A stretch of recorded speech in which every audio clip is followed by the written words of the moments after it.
अस्सलाम वालेकुम। काम की एक बात, ये जो आप हमारे पीछे बस देख रहे हैं, अब इसमें हम बैठ के मदीना रवाना होंगे और इंशाल्लाह ईद की नमाज पढ़ के वापस आएंगे शारजा की तरफ। तो बहुत अच्छा मौका माहौल गुजरा है मक्का में और अब निकल रहे हैं रवानगी के लिए। बस तैयार है। बस ये कि सामान अपना टैग वैग लाया करें, ड्राइवर से स्टिकर लेके नाम लिखा करें, तरतीब प्रॉपर रखें, आपस में मिलजुल कर सकून से किसी का सामान डिस्टर्ब नहीं हो और सीटों के मामले में कभी नहीं उलझे लड़े।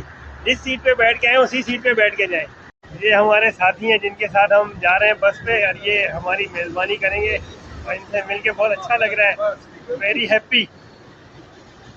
ये सामान इस तरह रखा हुआ है, देखें, ये तरतीब से रखें ताकि कोई भी आपस में टेंशन परेशानी नहीं हो।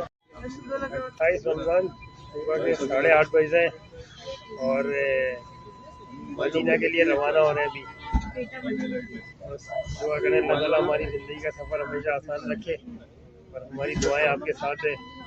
ये हमारे